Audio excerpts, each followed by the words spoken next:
అందరికీ hi. Daniel story చెప్తా.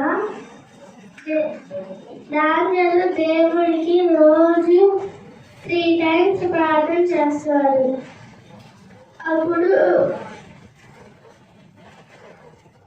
అప్పుడు కొంతమంది వచ్చి డానియల్ని చంపాలనుకుని ఓడిపోయి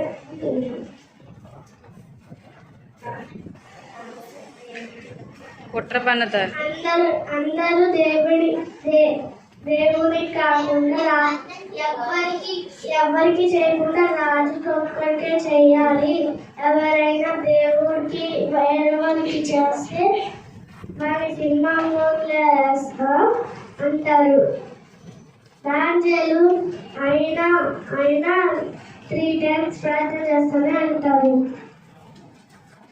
అప్పుడు వాళ్ళు వచ్చి డానియేలుని తీసుకెళ్లి సింహంలో వేస్తాడు. అప్పుడు దేవుడు కిందకు వచ్చి ఆ సింహం నోరు మూగిస్తాడు. అప్పుడు రాజుకి నైట్ నిద్ర పట్టదు. పొద్దున్న లేచి రాజు గబగబా వచ్చి రాయని తీయమంటాడు. డానియేలు నీ దేవుడు నిన్ను బ్రతికిచ్చాడా అంటే రాజు చిరకాలం దీవించిందాక అని డానియేలు అంటాడు.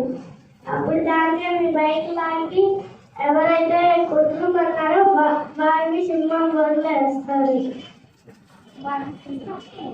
వారిని సింహం తినేసింది. మనం ఎప్పుడు దేవుడికి ప్రార్థన చేస్తే దేవుడు మనకి రోజు తోడుగా ఉంటాడు.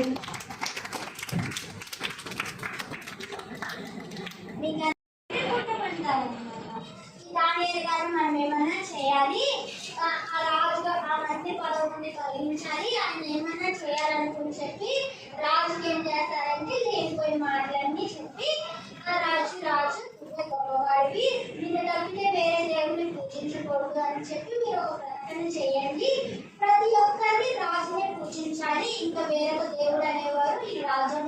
ఉండకూడదు అని చెప్పి అందరినీ కూడా ఒక దండోర వేస్తారు కదండి పాతకాలంలో.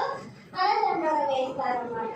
కానీ దానియేలు గారికి తెలుసనమాట, నిజ దేవుడు మన యేసయ్యే, ఇంకెవరు కాదు అని తెలిసి ఆయన యెరూషలేము దగ్గరికి తిరిగి మారక ఎలా అయితే డైలీ ప్రార్థన చేస్తారన్నారు అలా ప్రార్థన చేస్తూ వచ్చారనమాట.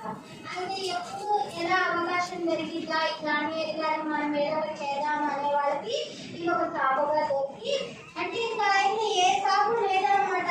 ఇంకా వాళ్ళు చెప్పి ఆయన ఏమైనా దండిద్దాము అనేది ఆయననే ఏ లోపము కూడా కనిపించగా ఇలా ప్రకటన చేయిస్తారు. అలా ప్రకటన చేయించి రాజుగారికి చెప్పారనమాట, అదిగో రాజా, మీరు ఎంత చెప్పినా కూడా దానియేలు గారు మరలా అలాగే చేశారు. మీరు ఆయన్ని తీసుకొచ్చి దండోర వేయించినట్టు సింహాల బోన్లో పడవేయండి అని చెప్తారనమాట.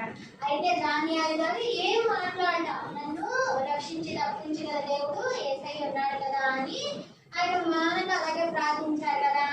అయితే రాజుకి తెలిసి కోపం వచ్చి ఆయన సింహాల బోన్లో పడేశారనమాట.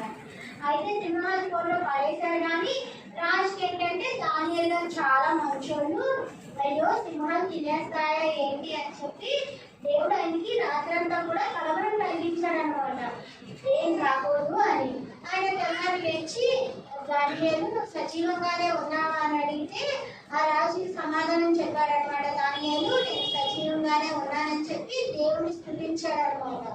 అయితే నిజ దేవుడు ఎవరు అని చెప్పి రాజు కూడా గ్రహించి ఎవరైతే దానియేలు మీద చాటి చెప్పారో వాళ్ళే సింహాల బోన్లో పడేశారంట. అయితే రాత్రంతా కూడా దానియేలు ఏం చేస్తున్నారు, మీరు అసలు ఇంకా నేల మీద కూడా పడలేదంట, ట్రావెలింగ్ లోనే ఉన్నారు. అంటే మనం ఇలా పడేసినప్పుడు వాడి కింద పడాలి కదా, నేల మీద పడకముందే గాల్లో ఉన్నా కానీ ఎముకలు కూడా కనిపించకుండా చంపేసినాయి అంట. చూడండి ఎంత గొప్ప కార్యం చేశారు దేవుడు. మన దేవుడిని ప్రార్థించినప్పుడు చాలా అద్భుతం చేస్తారనమాట. అలాగే దానియేలు గారి పాట కూడా చేశారు. అంటే మీరు కూడా మానవులు ఎవ్రీడే ప్రేయర్ చేయండి, తగిన సమయంలో దేవుడు కూడా మీకు సహాయం చేస్తాడు. ఇంకా చెప్తారు స్టోరీ.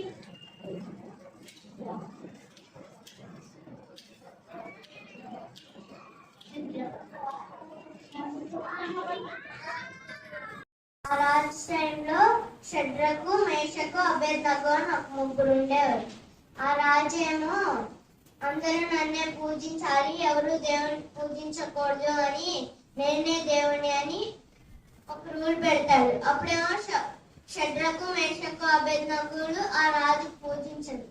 అప్పుడేమో ఆ రాజు వారిని అగ్నిగుండంలో వేసేస్తే అప్పుడేమో దేవుడు వాళ్ళతో అంతా సంచరిస్తాడు. వాళ్ళని చూసి సిపాయిలను పంపిస్తే దేవుడు ఆ సిపాయిని కూడా కాల్ చేస్తాడు. అప్పుడేమో రాజు అందరిని బయటికి తెప్పించి వాళ్ళతో మీ దేవుడే మంచోడు, ఇంకా అందరూ వీళ్ళ దేవుడే పూజించాలి అంటాడు. తర్వాత